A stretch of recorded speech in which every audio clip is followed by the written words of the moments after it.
Déjà, je suis quelqu'un d'engagé dans la société. J'ai aussi orienté une partie de mes études sur le thème du deuil. C'est la responsabilité sociale qui est très importante pour moi et je voulais absolument participer et donner. Et c'est ma manière à faire ça à travers le bénévolat et l'accompagnement des personnes âgées.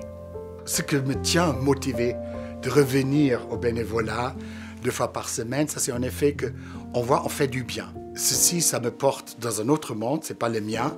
Je sors de la maison et j'immerse dans le monde de l'hôpital, qui est quelque chose de tout à fait différent. J'apprends aussi beaucoup des choses. Je vois des gens qui sont âgés, qui ont eu des accidents. Je vois les gens qui souffrent beaucoup dans le sens de la solitude ou d'être privés un peu de leur pouvoir, de leur savoir-faire, d'être indépendants.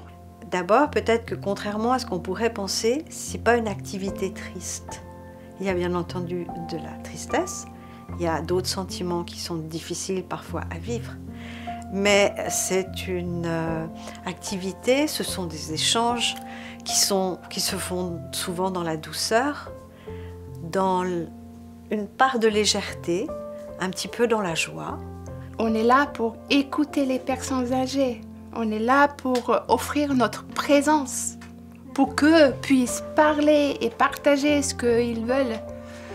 Et ne pas donner des conseils, on ne soigne pas.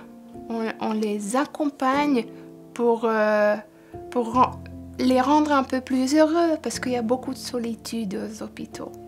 Le sens, déjà. D'avoir une activité qui est utile et qui a du sens. Une activité qui fait appel à nos plus belles qualités, à notre bienveillance. Il y avait un monsieur qui n'était pas si âgé, 73 ans. Moi, j'ai 66, alors c'est pas si loin. Il a eu un accident, mais dans une manière grave, qu'il ne pouvait pas rentrer chez lui. Et ce monsieur, il a perdu complètement la terre sous ses pieds.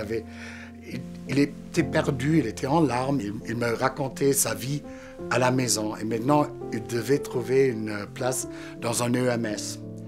Et comme beaucoup de monde, ils n'ont pas voulu aller dans un EMS. Il y a 2 choses qui m'ont touché avec ce monsieur. Ça, c'est la solitude de beaucoup des gens qui sont seuls, pas seulement parce qu'ils sont seuls, qu'ils connaissent personne, mais ils sont seuls avec leur vie, avec leur mémoire, et bien détachés du monde autour.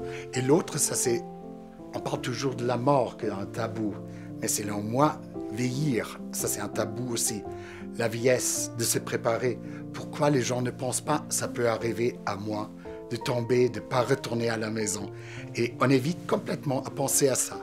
Et ça m'a vraiment touché et plutôt marqué. C'était une dame, toute petite dame, très malade avec beaucoup de douleurs au niveau de la bouche aussi. Donc c'était pas possible pour elle à parler. Il n'y avait pas de parole entre nous, sauf qu'elle m'a regardée avec ses yeux et vraiment dans son regard il y avait un genre de demande de ma présence. J'ai resté à côté d'elle, j'ai tenu sa main et sans parole, j'étais là, juste présente.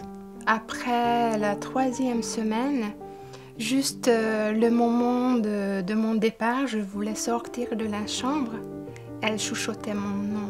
À peine je pouvais entendre comme elle disait mon nom et ça m'a touchée profondément et j'ai même pleuré un peu parce que c'était vraiment un énorme cadeau de sa part, un remerciement. Et je me rappelle spécialement d'un monsieur qui était jeune, qui avait une SLA et qui donc était condamné à perdre petit à petit son autonomie. Il était rayonnant, il était lumineux cet homme et j'ai été à son enterrement. Je n'ai pas l'habitude d'aller aux enterrements des patients que j'ai accompagnés. Mais lui et son accompagnement étaient à son image. On a dansé autour du cercueil à l'église.